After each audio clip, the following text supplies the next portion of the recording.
Hey gamers, today we're going to look at St. Petersburg. Let's check it out.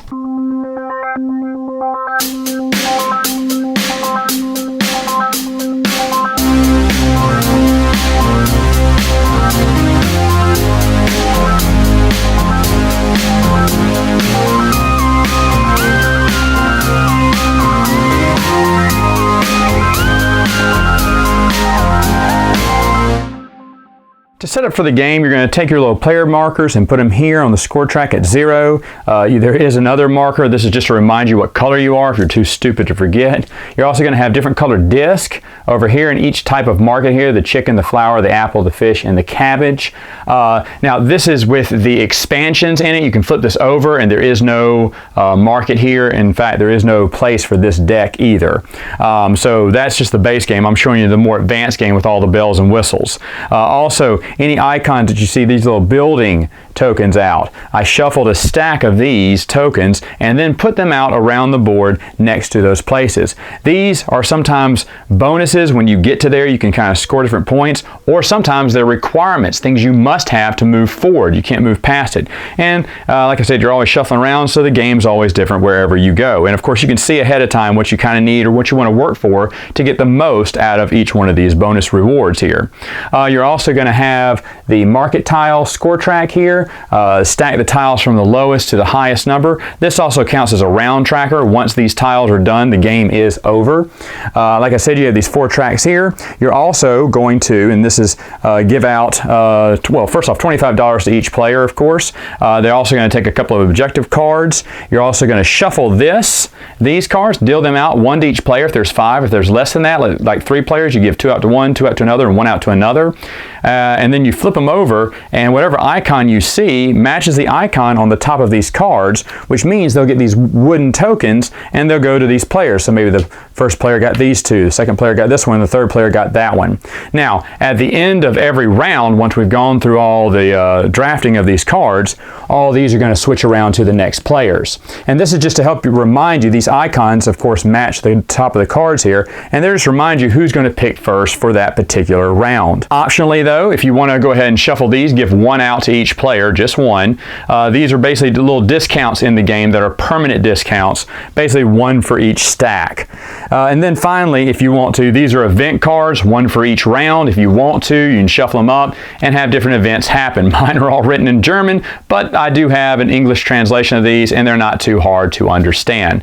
But those are the event deck if you so want to do it. You'll have your money out here. It does look like paper money. It's actually made of cardstock, so it's really not that bad. And then you are ready to go. Now, this game is super simple to play. What you're going to do is you're going to start off with these cards, and you're going to put out 2 cards for each player in the game. So in this example, I would put out 6 of these cards. And starting with the first player, whoever has this golden pickaxe, they're going to get to choose first. And you're going to go around with 2 rounds. So everyone can get up to 2 cards here.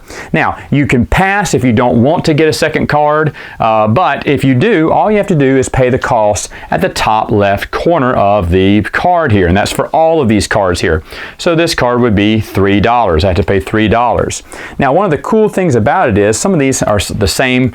This is the same lumberjack. If I bought 1 lumberjack and my second round I wanted to buy another lumberjack, I would get a discount. Only on these character cards would you get discounts. So I would get a -1 discount on this because I already have a lumberjack in my hand. So this one actually cost me 2. So a lot of times you should try to look for some of the same ones, but you do want a good mix. Now, if you have the expansion, you will see icons like this. This icon has to deal with the market. Sometimes it'll say fish, chicken, flower, and then you'll go up in the market. The question mark means you can go up in any one of these. So if the blue player picked one of these, he could say, okay, I'm going to go up in chicken and move up 1. I'll explain why the market's important in a minute. But of course, he had to pay that $7 to do that. Any cards that aren't drafted that round, let's say these were the cards that were drafted this round and this one wasn't. Well, this card would come down here to the bottom of this row here, and it's, as you see across the board here, it's a -1, which now next round or any other round where we're drafting cards, you can always come down here and get 1 for just 1 penny cheaper. So instead of 3, this would cost us 2. Or if I had another lumberjack, it'd cost me 1. Ooh, it'd be even cheaper there. And that's something you can put the risk down there. And all the cards that are not picked for each round will go down there. Now, it sounds nice, but cards may not overlap, meaning if there's a lot of these cards here and there's not, 6 spaces here, 1, 2, 3, 4, let's say 5, you would not place a card above here because there's too many discards down here. Now, at the end of the entire round here, you would dismiss all of these cards. They would go from all the decks here, and they'd go in the discard pile there. But anyway, once you've drafted all these cards here, then you're going to look at the cards in your hand, and then you're going to cash in on them. These character cards give you money, mainly. So this one's going to give me $6, and this is how you generate income in the game. After that's done, you're going to do it again, but this time with market cards. Of course, two cards for each player, and of course, each player does not have to buy their cards, but they can go around drafting it. And of course, again, the person with this wooden token would pick first. And again, they look at the top left corner, pay that price. At the end of the round, it would pay out this as well, and they keep this in their hand. The difference is, in the market tiles, they have these icons. So if I grab this one, I would go up to cabbage. So let's say I'm red player. Red player goes up to cabbage. Black player got this one, it goes up to flower, so black player would go up to flower, so on and so forth. Basically, it's going to be getting you up in the market. Now, those will be victory points because after everyone's done here, any cards not picked will, of course, go down here, be a penny cheaper for any further rounds. But you're going to add up whoever's in the lead. Now, first place, in this case, the first round, would get 1 victory point. Second place would get none. Now, as the game goes along, as you see, the victory points get higher and higher.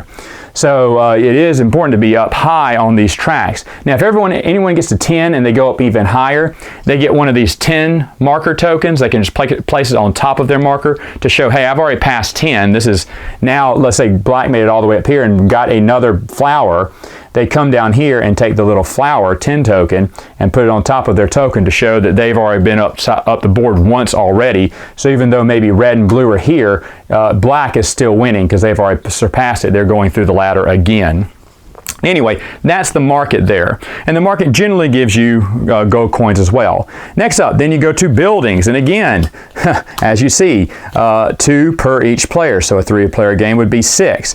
Now, building tiles, building tokens, cards, I should say, they're getting you mainly victory points. Even though, and I'm glad I have this one, there are purple cards in the deck. Again, your instruction manual will tell you what each one of these mean. This one means basically, if you want to buy, and look at this one. This one's 6 victory points every round. So at the end of this round, whenever we finish drafting, I'm going to get 6 victory points in every round thereafter. This is huge, but it costs $20 and I only start with 25, and most likely I've already spent it on the other 2 auctions, but I really want this for later. What you can do, you can take it and save it and hold it in your hand. You can hold to 3 cards in your hand, but special cards like this will allow you to grab a 4th card and put it in your hand. Now, the thing about this, put it on hold, you can pay them anytime when you have the money. You can just play them out on your board. However, at the end of the game, any cards you have left in your hand that you did not play are worth -5 victory points as shown by the icon there. So you need to watch out that. But a lot of times you are reserving some of these cards because maybe you don't want other players to have it either. But each card costs a little bit and will give you victory points. Some will help you do special things. It's basically saying, hey, for any nobles that you have, at this point you're going to get $1 for each one. But mainly they are victory points. So you get it, you pay the cost, or you put it on hold it in your hand. Of course, you can do that for any of these cards here. Put them in your hand, up to 3. And then you would count up victory points and move the markers across the board. All right, so that's basically how you're scoring victory points there. And again, anything not chosen would slide down here and be worth a penny cheaper. Next up would be the nobles. Again, as you see, nobles are things that give you different. Here's another purple card that gives you something special. All these have different purple cards in there. You can check and see, the rule book will tell you what each one means. But basically, they'll give you money and victory points if they're getting up in the high scores here. This guy's worth 14 points here. But if I was to buy him, I'd pay 7 coin at the end of the round. After everyone's done passing or getting 1 or 2 nobles, I'm going to get 2 coin at the end of the round. Now, another thing about the nobles is this is basically set collection. As you see, a lot of these, the different numbers have different pictures on them, and you want different nobles in your hand because at the bottom of this track it basically tells you, hey, if you have like 6 different nobles, that's 21 victory points in the game. If you have 10 or more different nobles, that's 55 victory points. That is huge. You're basically making more than halfway around the board with that. So there's a little bit of set collection going on with the nobles as well. Anyway, again, any cards not picked would move down here. Of course, filling this board up even farther, so as you see, less and less cards may come out in these last 2 rounds here. The last one, the one that looks like it has the 3 main colors here, is exactly right, because these serve as upgrades for your existing characters, buildings, and nobles. And what you're going to do, for instance, let's say, here's the shipbuilder card. I'm just going to show you one here. If you see this, and I'm going to get a regular shipbuilder here to kind of compare and contrast. A regular shipbuilder, this is the one we got in the first round. Remember the guy who lets go one random resource up there? He was a shipbuilder. He gets us 3 coins. But if we upgrade, then what we do is we'll kick him out, pay the difference. You pay the difference between the two. So in this case, it only cost me 5 coins. So for 5 coin, I could kick him out and bring in this guy. So instead of making $3, I'm making 6 points and a victory point. And of course, you can do the same with upgrading buildings as well. So here's an example of a building upgrade. This one's a 17, this one's a 19. This one gives you 5 victory points, but this one gives you 5 victory points and 2 coins. So you may want to do that. It only costs you 2 coins to upgrade. Of course, once you upgrade, you get rid of the old one and keep the new one in you. Now, at the end of this round, this final round, those new cards do not score. Those are just upgrades that will take effect for the next remaining round. So all these are upgrade cards. Now again, at the end of the entire round, once everyone's done, they're going to switch over whatever icons they have to the player on their left, and that's going to dictate who goes first in the next round. All the cards on the bottom row are eliminated, go to the reject pile, and you deal out new cards, and you keep going around until this round tracker is done. Once the game is over, once you finish the final round, you're going to add up any remaining victory points, meaning from the noble set collection, meaning from any in-game objective cards that you were given. And then, of course, every 10 coins would also equal a victory point. So if you have a ton of money left over, that's not bad. You'll cash in for some victory points. And, of course, any cards in your hand are -5. And the person with the most points wins. Final thoughts. What do I think about the game? Well, this is the German edition because the English editions cost an arm and a leg. In fact, even the German edition does, but this box was beat to heck, and they give you a steep discount when boxes look like garbage, and mine does look like garbage. On the outside, on the inside, the cards, everything, all the pieces were there. It was nice. Anyway, this goes against everything I love. I don't like card deck building. I don't like engine. I enjoy engine building, but not deck building. It's basically a deck builder. You're building with cards and everything. And usually it just wasn't my cup of tea, and a lot of people were suggesting it, and I was like, well, I'll give it a shot. And you know what? I stand corrected. This is a pretty solid game. It really should come back into print because I can't suggest it because it's worth way too much online. People are asking way too much. It's not worth the price that people are asking for online. Now, there's an argument online, should you get the first or second edition? I don't care. People love the first edition. Go ahead and keep it. I enjoy the second edition, which is what I have. Second edition can play both ways, so you may as well have all the extra bells and whistles. I don't think it takes away from the game, but to be honest, we've never played the base version of this game. We play with all the bells and whistles, and we have fun. We actually enjoy this game. Now, like I said, for me, all my cards are in German, so it's kind of hard to kind of understand the English translation on a few of them, just those event cards mainly. But now that I've gotten used to the iconography, I can get used to the game. I did enjoy it. At first, it takes a little figuring out on how to get cards to balance out, when to cash in here, when to sell this, when to snag a. Sometimes you grab cards just to keep it out of someone else's hands. I did that a lot of times, like, oh, if I get that one, I know they want that, and if they do that, they'll have a combo like that. I'll take it with really no intention of playing it. Eventually, I have to make money and put it on the board or lose 5 victory points. You know, sometimes you'll take the loss of the 5 victory points. It means them not scoring tons of victory points later on. So I do like the very deep strategy in this game. I just wish it would come back in print so I could suggest it. But until then, don't get it. It's selling for way too much than what it's worth. Great game though. Glad to have it in my collection, staying in my collection, really a lot of fun, but not worth the money that it's going for secondhand. All right, gamers, that's all the time I have for now. Until next time, game on.